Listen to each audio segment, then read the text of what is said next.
नमस्कार। फैक्ट्री या कारखाना क्या है? फैक्ट्री किसे कहा जाता है? फैक्ट्री कैसे कार्य करता है? कौन जिम्मेदारी लेता है? ये सभी सवाल हर उस इंसान के दिमाग में आता होगा जो फैक्ट्री में काम करना चाहते होंगे या जो कारखाना खुद का बनाना चाहते होंगे। कारखाना आमतौर पर, जैसा कि प्राय सभी लोग जानते होंगे, स्टील कारखाना, बिजली कारखाना, सीमेंट कारखाना, चावल कारखाना इत्यादि, जहां बहुत सारे लोग काम करते हैं, ज्यादा उत्पादन होता है, उसी को कारखाना समझते हैं। लेकिन सिर्फ उसे ही कारखाना नहीं कहा जाता है। जहां 10 लोग छोटी सी जगह में काम करते हैं और कम उत्पादन होता है, वो भी कारखाना हो सकता है। कैसे, ये जानने के लिए आपका हमारे साथ इस वीडियो में अंत तक बने रहना बहुत जरूरी है।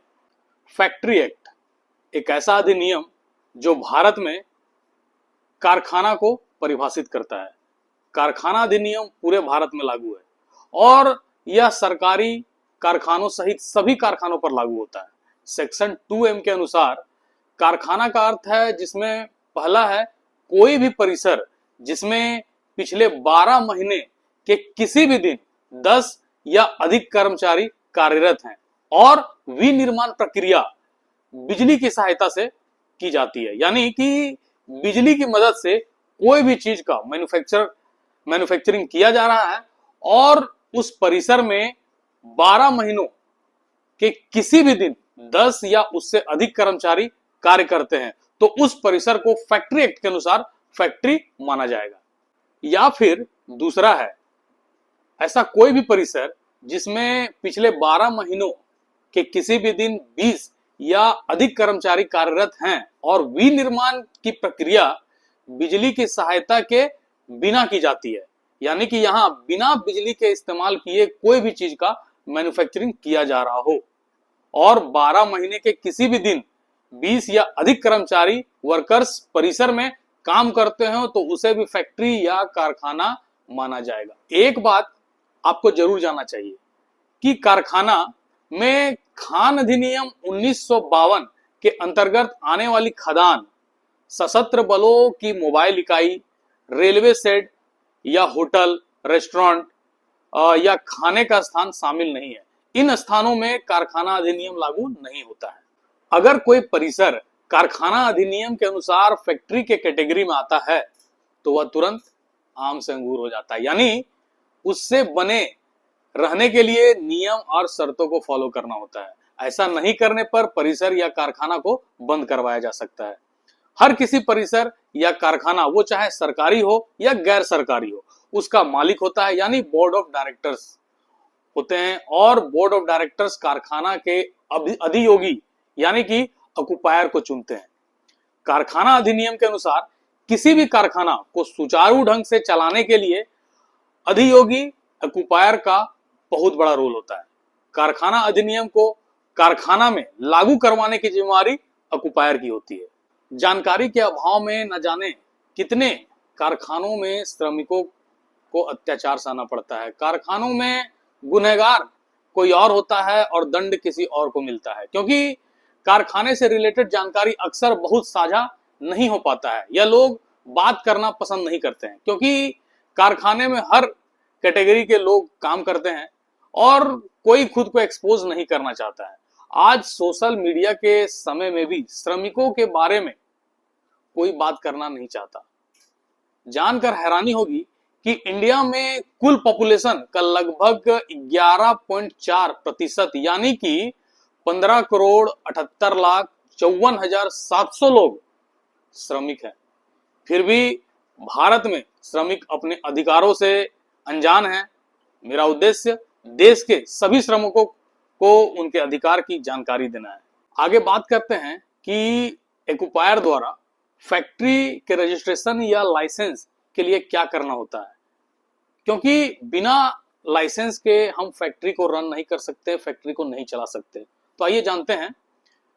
किसी भी फैक्ट्री के अधियोगी यानी कि ऑक्युपायर को फैक्ट्री चलाने के लिए लाइसेंस प्राप्त करने के लिए फैक्ट्री को पंजीकृत रजिस्ट्रेशन करवाना होता है और फैक्ट्री पर कब्जा करने से कम 15 दिन पहले फैक्ट्री के मुख्य निरीक्षक को यानी कि चीफ इंस्पेक्टर ऑफ फैक्ट्री को कब्जे की सूचना भेजनी होती है। रजिस्ट्रेशन और कब्जे की सूचना के लिए आवेदन फॉर्म के साथ निर्धारित शुल्क के भुगतान के प्रमाण और लाइसेंसिंग प्राधिकारी द्वारा मांगे गए जानकारी के साथ प्रस्तुत किया जाना होता है। आवेदन सह नोटिस में आमतौर पर फैक्ट्री का नाम और स्थिति होता है, फैक्ट्री के मालिक, अधियोगी और प्रबंधक का नाम और पता, वह पता जिस पर फैक्ट्री से संबंधित संचार भेजा जा सकता है। विनिर्माण प्रक्रिया की प्रकृति, फैक्ट्री में स्थापित या स्थापित की जाने वाली कुल रेटेड हॉर्स पावर, फैक्ट्री में नियोजित होने वाले श्रमिकों की संख्या, पिछले 12 महीने के दौरान प्रतिदिन नियोजित श्रमिकों की औसत संख्या आदि का डिटेल भी भरना होता है। और कागजी प्रक्रिया के बाद सब कुछ सही पाए जाने पर चीफ इंस्पेक्टर के द्वारा लाइसेंस प्रदान किया जाता है। उसके बाद ही फैक्ट्री चलाने का अधिकार उसके मालिक को या एक्युपायर को प्राप्त होता है। आपको यहाँ कुछ वर्ड्स या शब्द समझ में नहीं आ सकते हैं, जैसे कि एक्युपायर, चीफ इंस्पेक्टर, फैक्ट्री इंस्पेक्टर।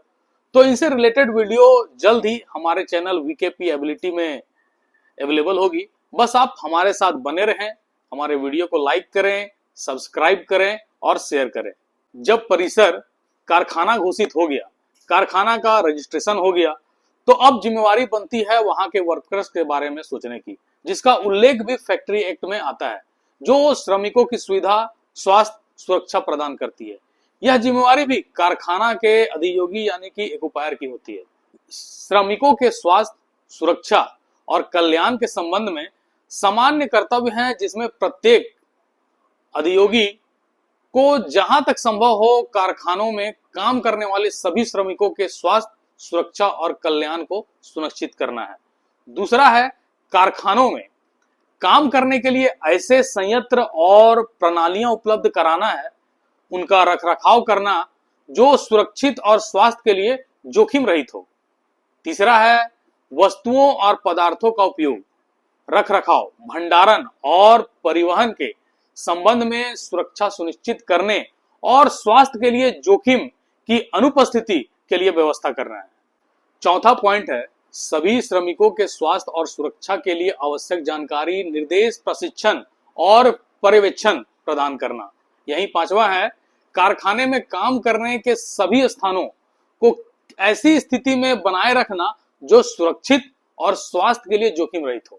यही छठा पॉइंट आता है, जिसमें कारखाने में ऐसा कार्य वातावरण उपलब्ध कराना और बनाए रखना शामिल है जो सुरक्षित हो, स्वास्थ्य के लिए जोखिम रहित हो और श्रमिकों के कल्याण के लिए पर्याप्त सुविधाएं और व्यवस्थाएं हो।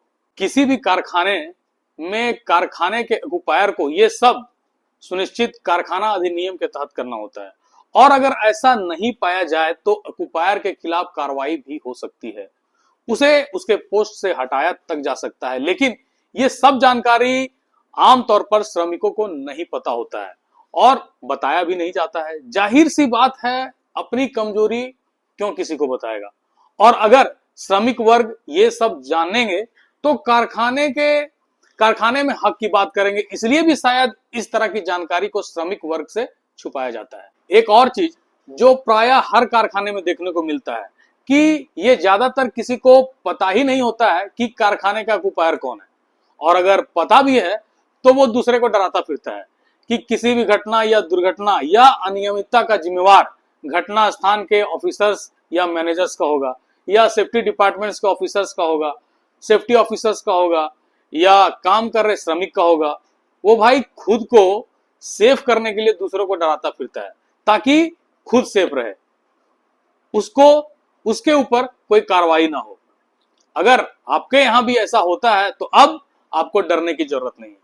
कारखाने से जुड़ी ऐसी कई जानकारी, श्रमिकों को उनके अधिकार की जानकारी, कारखाना अधिनियम के अनुसार कारखाने की सभी जानकारी हमारे चैनल पे आने वाले वीडियोस के माध्यम से मिलती रहेगी। ऐसे ही जानकारी के लिए चैनल को सब्सक्राइब करें, लाइक करें, फॉलो करें। धन्यवाद।